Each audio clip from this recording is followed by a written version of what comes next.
Hello प्यारे बच्चों, आप लोग कैसे हो? आई होप कि आप लोग मस्त होंगे, स्वस्थ और मन लगा कि पढ़ाई अपने करने हो गया।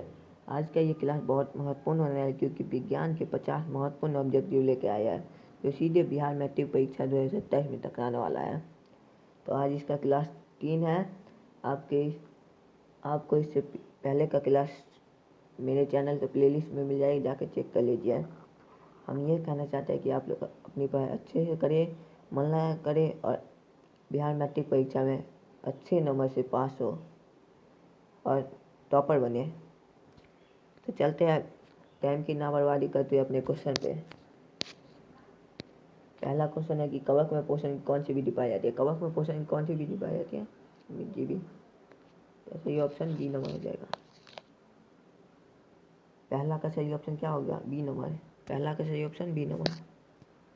दूसरा क्वेश्चन है कि किसी अंतरिक्ष यात्री को आकाश कैसा प्रतीत होता है?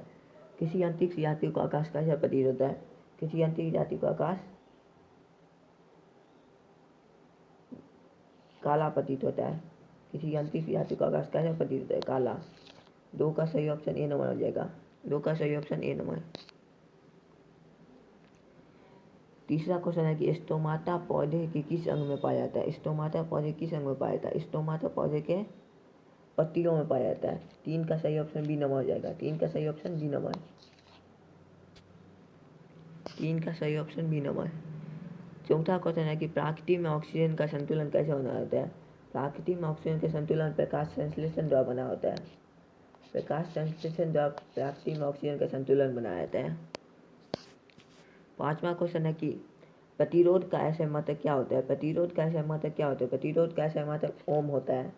प्रतिरोध का ऐसे मात्रक ओम होता है। ओम को ऐसे भी सूचित किया जाता है। तो तीन का सही ऑप्शन सी नंबर हो जाएगा।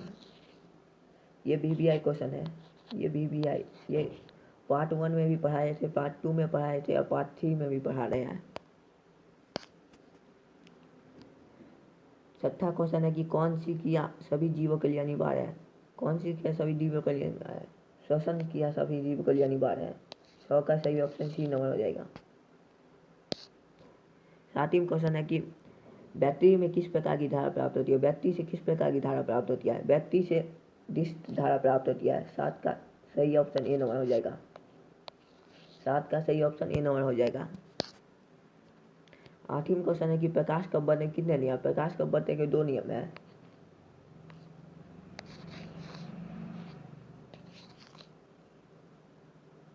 8 का डी नंबर ऑप्शन सही हो जाएगा। 8 का डी नंबर। ये क्वेश्चन बहुत वेरी इंपॉर्टेंट क्वेश्चन है, तो प्लीज़ आप लोग इस क्वेश्चन को याद कर लीजिए। और ये पूछता है कि प्रकाश के परावर्तन कितने नियम? प्रकाश के परावर्तन के भी 2 नियम है। प्रकाश के अपवर्तन के 2 नियम है। 9वां क्वेश्चन है कि विद्युत धारा उत्पन्न करने की युक्ति को क्या कहते हैं? विद्युत धारा उत्पन्न करने की युक्ति को जनित कहते हैं। जनित मतलब जनरेटर। गाँव चाल के बोल चाल की भाषा में कहते हैं जनित मतलब जनरेटर। 9 का ए नंबर सही ऑप्शन हो जाएगा। 10वां क्वेश्चन है कि न्यूक्लियस शब्द किनके द्वारा दी गई है? न्यूक्लियस शब्द रॉबर्ट ब्राउन के द्वारा दी गई है। 10 का सही ऑप्शन ए नंबर हो जाएगा। 10 का सही ऑप्शन ए नंबर। 11वां क्वेश्चन है कि जाइलम किसके लिए उत्तरदायी है? जाइलम जल के परिवहन के लिए उत्तरदायी है। जाइलम जल के परिवहन के लिए उत्तरदायी है। जाइलम जल के परिवहन के लिए उत्तरदायी है। ये भी क्वेश्चन VBI है। ये क्वेश्चन VBI है। फ्लोएम किसके लिए उत्तरदायी है? फ्लोएम भोजन के परिवहन के लिए उत्तरदायी है। ये क्वेश्चन भी VBI है। जाइलम जल के परिवहन के लिए और फ्लोएम भोजन के परिवहन के लिए। 13वां क्वेश्चन है कि आयोडीन की कमी से कौन सा रोग होता है? आयोडीन की कमी से घेगा रोग होता है। इंसुलिन की कमी से कौन सा रोग होता है? मधुमेह रोग। ये भी पूछता है। आगे 14वां क्वेश्चन है कि इंसुलिन की कमी से कौन सा रोग होता है? अभी बताएं, इंसुलिन की कमी से कौन सा रोग होता है? मधुमेह रोग होता है। मधुमेह। 14 का बी नंबर सही हो जाएगा। 14 का बी नंबर सही हो जाएगा। 15वां क्वेश्चन है कि डेंगू उत्पन्न करने वाला मच्छर किस जल में आता है? डेंगू उत्पन्न करने वाला मच्छर साफ जल में आता है। 15 का सही ऑप्शन ए नंबर हो जाएगा। और मलेरिया उत्पन्न करने वाला मच्छर गंदा जल में रहता है। 16वां क्वेश्चन है कि प्रकाश संश्लेषण के लिए क्या आवश्यक है? प्रकाश संश्लेषण के लिए क्या आवश्यक है? क्लोरोफिल आवश्यक है, कार्बन डाइऑक्साइड भी आवश्यक है, सूर्य का प्रकाश भी आवश्यक है, ये सभी आवश्यक है। इसका सही ऑप्शन डी नंबर हो जाएगा। 16 का सही ऑप्शन डी नंबर हो जाएगा। 17वां क्वेश्चन है कि प्रकाश संश्लेषण क्रिया में ऑक्सीजन बाहर निकलता है। प्रकाश संश्लेषण के लिए हमें ऑक्सीजन किससे बाहर निकलता है? प्रकाश संश्लेषण क्रिया में ऑक्सीजन जल से बाहर निकलता है, जल से। 17 का सही ऑप्शन ए नंबर हो जाएगा। 17 का सही ऑप्शन ए नंबर।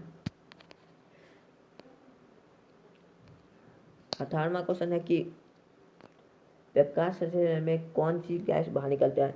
प्रकाश संश्लेषण की क्रिया में कौन सी गैस बाहर निकलती है? प्रकाश संश्लेषण क्रिया में कौन सी गैस बाहर निकलती है? ऑक्सीजन गैस बाहर निकलती है। पेड़ पौधे प्रकाश संश्लेषण क्या करते हैं? जिससे ऑक्सीजन गैस बाहर निकलते हैं। मनुष्य ऑक्सीजन गैस को प्राप्त करता है। 18 का बी नंबर हो जाएगा सही ऑप्शन।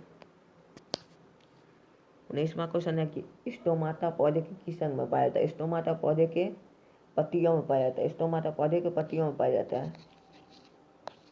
स्टोमाटा पौधे के पत्तियों में पाया जाता है। 20वां क्वेश्चन है कि प्रकृति में ऑक्सीजन का संतुलन कैसे बना रहता है? प्रकृति में ऑक्सीजन के संतुलन प्रकाश संश्लेषण द्वारा बना रहता है। 20 का सही ऑप्शन बी नंबर हो जाएगा। अब ये क्लास यहीं ख़त्म करते हैं, तो अगले क्लास में जुड़े रहिए हमारे चैनल आकाश ऑनलाइन क्लास भी पर। अगला क्लास किस चीज़ का लाए तो प्लीज़ कमेंट करके बताइए।